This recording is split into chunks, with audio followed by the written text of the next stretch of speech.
compañero de Regina y director del Centro de Formación Humanista. Y en esta ocasión quiero dar la bienvenida a Juan Luis, al que conozco desde hace como 10 años, decíamos hace un momento. Agradecemos su presencia a todos en esta segunda conferencia del programa Diálogos Fe Cultura, Primavera 2018, organizada por el Centro de Formación Humanista. Agradecemos también a la DITA, que en esta ocasión nos hospeda, nos sentimos como en nuestra casa aquí. Este espacio ha sido testigo de numerosos eventos de índole cultural, social y científico.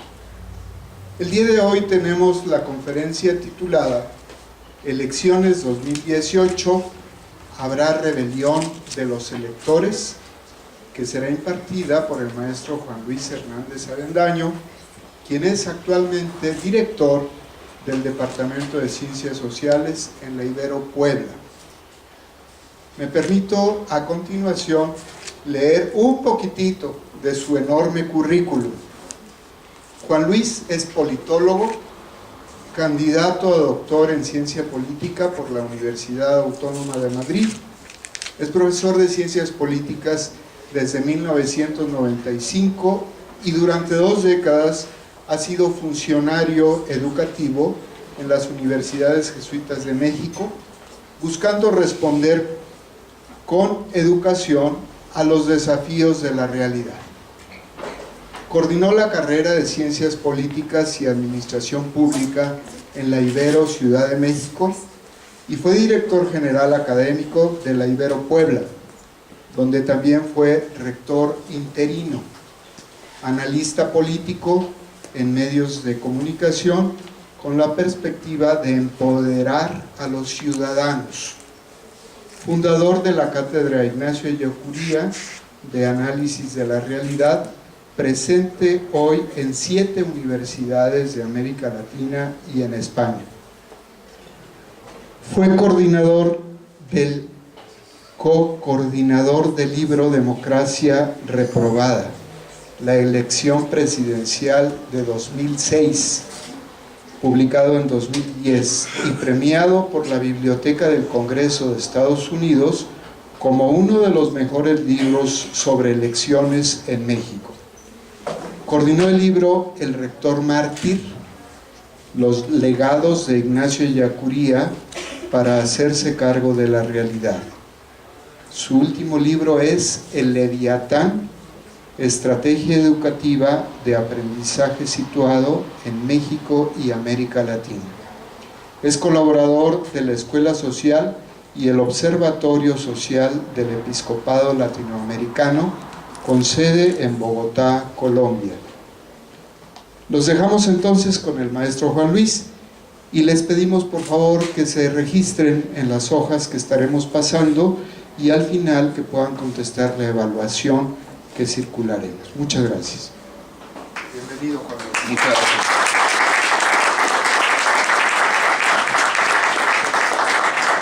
Muchas gracias, muy buenos días a todos y a todas.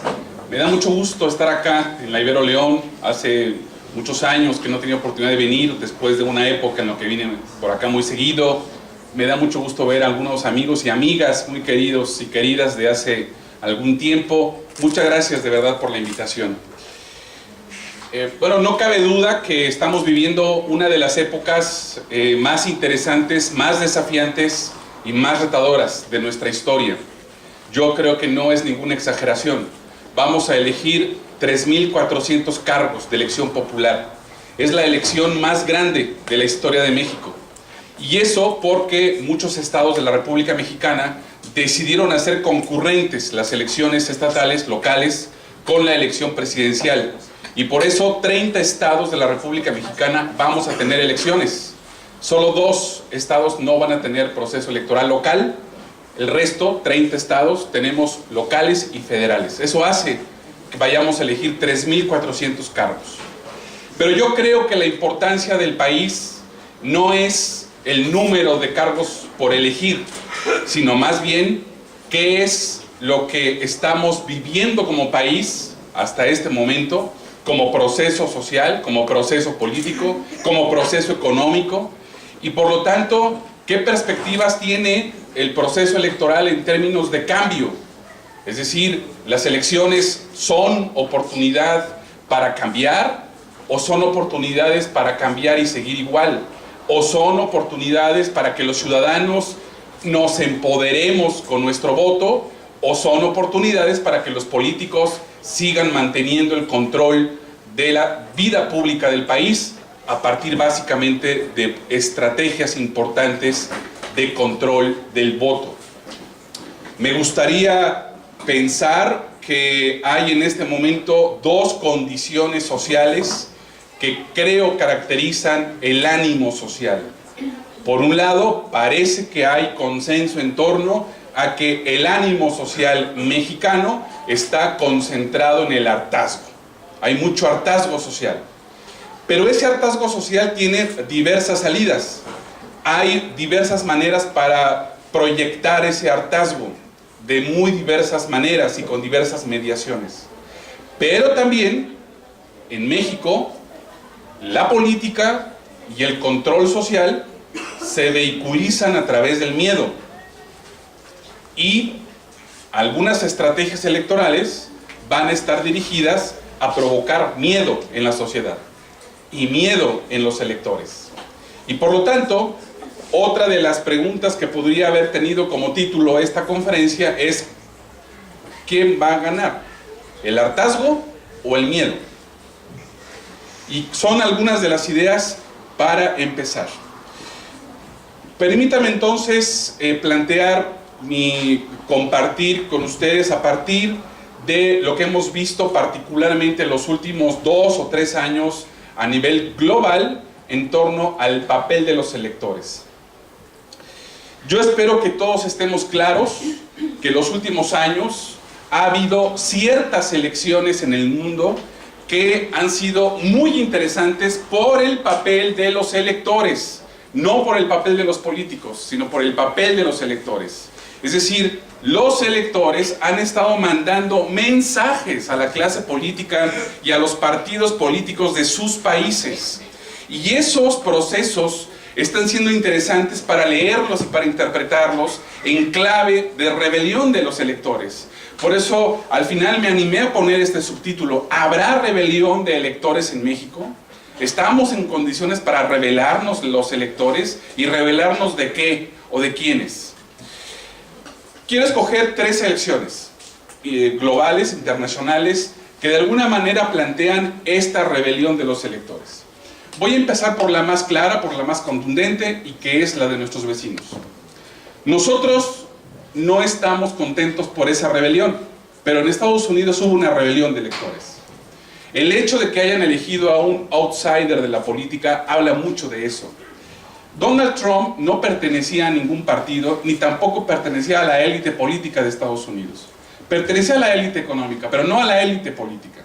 Tomemos en cuenta que los electores en Estados Unidos no solamente le dijeron no a la élite tradicional de Estados Unidos, sino le dijeron no a una familia en particular en Estados Unidos, ya una vez que habían tenido el antecedente de los Bush. Y probablemente muchos se preguntaron: ¿en 20 y tantos años vamos a ser gobernados por 2 familias, los Bush y los Clinton? No, mejor no. Es decir, en Estados Unidos hubo una gran interrogante en torno a cómo leer la llegada de ciertos outsiders al sistema partidario y al sistema político. Recuerden ustedes que cuando Trump se presenta como un precandidato del Partido Republicano, hizo exactamente lo contrario de todo lo que se supone debería hacer un político para ganar una elección presidencial. Básicamente, ¿qué hizo? Hizo lo que sigue haciendo ahora. 1. Radicalizar la vulgaridad. Trump no fue, nunca, ni es un político políticamente correcto. Es vulgar, es ignorante, tiene un vocabulario menor de 50 palabras, come exactamente lo que uno pensaría que es exactamente lo contrario del plato del buen comer y de la jarra del buen beber. Ve televisión horas y horas, solamente Fox News, y además gobierna por Twitter. No le ha importado decir que ha acosado mujeres, que las ha violentado sexualmente, al contrario, lo presume. Y es más, ustedes se acordarán que tuvo una frase alguna vez que dijo: si yo matara a alguien aquí en la Quinta Avenida de Nueva York, mis electores estarían contentos, me elegirían presidente.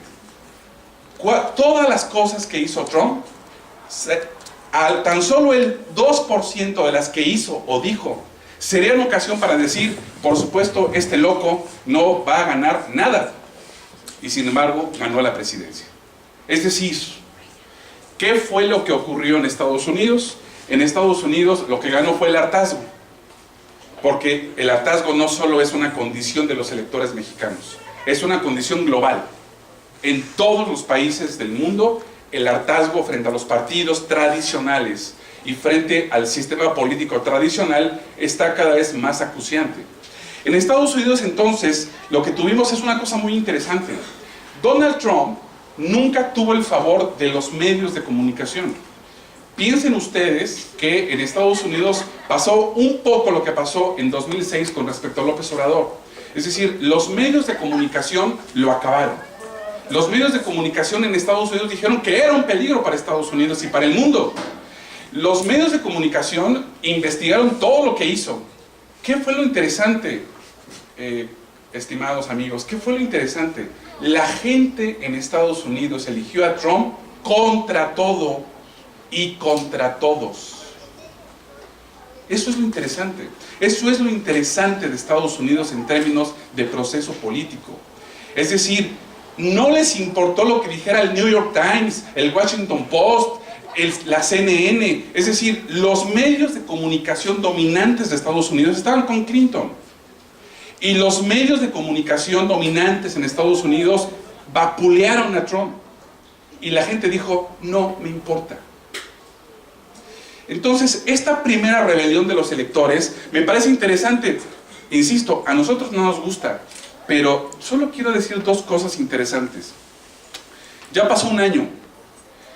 Uno podría pensar que Trump podría haber hecho muchas cosas este primer año como para poder hacerle un impeachment. Y sin embargo, ahí está la trama rusa, etcétera, sobreviviendo. Medio gabinete le ha renunciado. Ayer fue la última. La asesora de comunicación, la vocera, etcétera. Y sin embargo, ahí está. ¿Por qué? Porque está haciendo algo que a nosotros no nos gusta ni nos beneficia, pero sí a Estados Unidos, que es recuperar la economía. Y recuperar la economía haciendo algo que nosotros debimos haber hecho hace 30 años y que no estamos haciendo, que es recuperar el mercado interno. Eso es lo que está haciendo él. En los 8 minutos de toma de posesión el 20 de enero del año pasado, Trump dijo, no sé si se acuerden: americanos, consumamos americano. Qué increíble que en una toma de posesión del presidente de Estados Unidos le haya dedicado unos minutos al consumo, a lo que hacemos los seres humanos en el siglo XXI más que otra cosa: comprar. Y él dedicó unos minutos en su toma de posesión a decir: americanos, recuperemos el mercado interno, compremos americano. Y yo a continuación pensaba para mis adentros, que él podría decir también para sus adentros: al cabo que los ignorantes del sur nos van a seguir comprando nosotros, con todas las transnacionales americanas que tenemos alrededor, que es lo que más provoca consumo de nosotros. Mientras se cae el consumo de la hamburguesa McDonald's en Estados Unidos, aquí crece. Mientras se cae el consumo de Coca-Cola en Estados Unidos, aquí crece. Nosotros somos los principales consumidores de Coca-Cola en el mundo, entre otras cosas. Entonces, por eso me parece interesante que lo que está haciendo Trump en Estados Unidos no deja de ser interesante, porque sigue gobernando contra los medios de comunicación dominantes. Y aún así está sosteniendo una economía bollante. Por eso, cuando vine al foro de Davos hace 3 semanas, presume en el foro de Davos: vean la economía de Estados Unidos como la tengo en un año. Por supuesto, heredó una estabilidad económica de Obama, por supuesto, pero está haciendo cosas que nosotros deberíamos estar haciendo acá. No sé si sepan que uno de los debates interesantes del Tratado de Libre Comercio es que Trump dijo en la cuarta ronda del TLC: oiga, gobierno de México, suba el salario de sus trabajadores, por favor.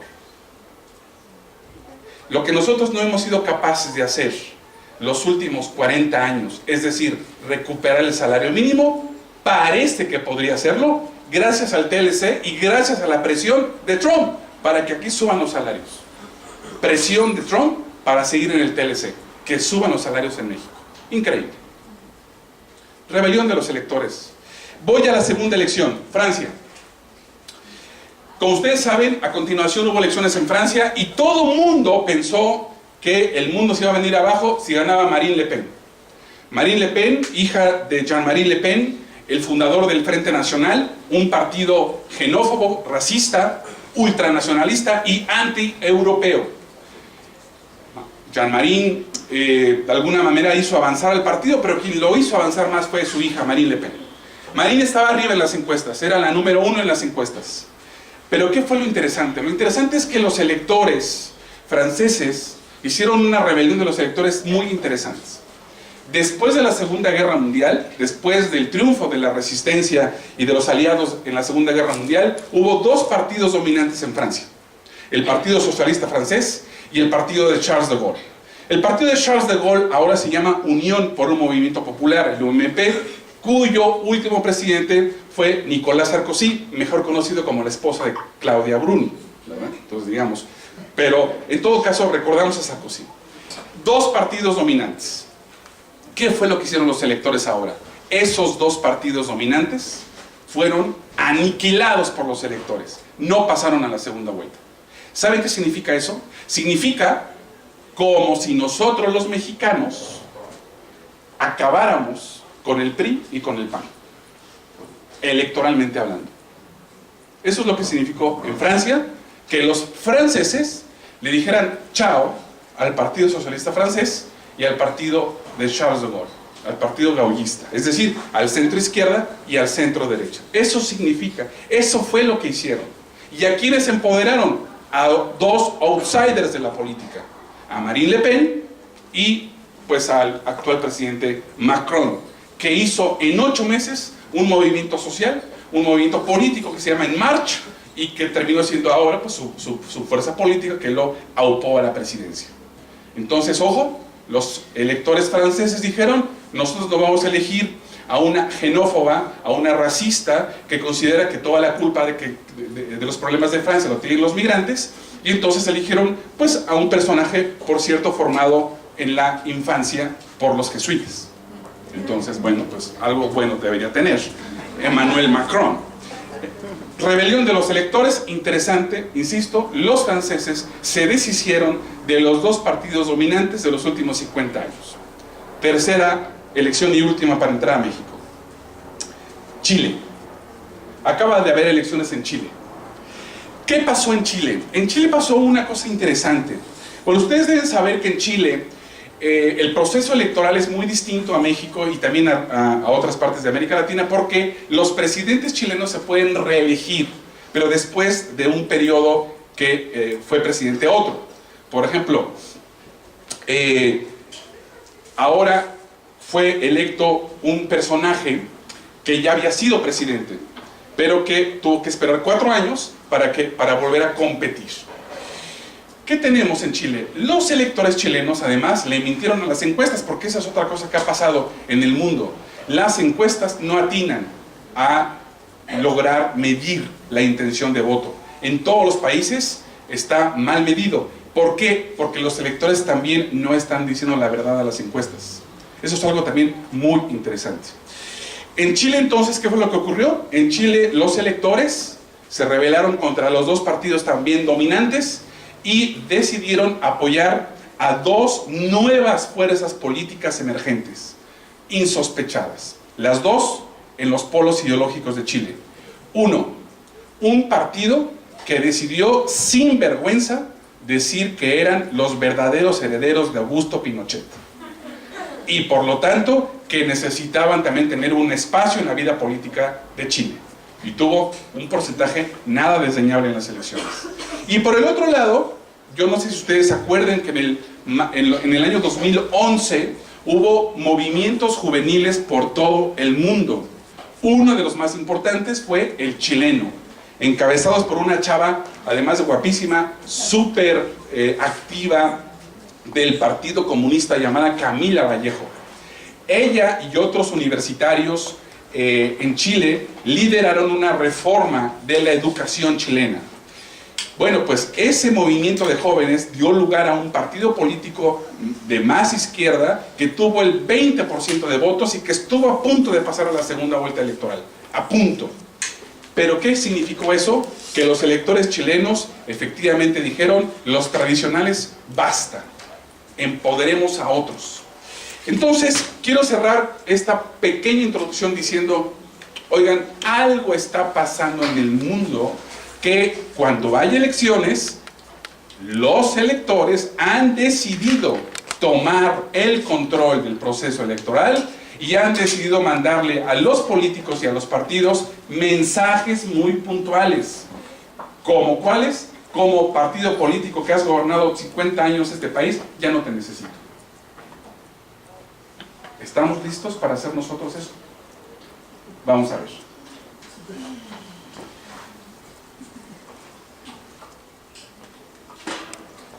Bueno, creo que no se va a ver hasta atrás, pero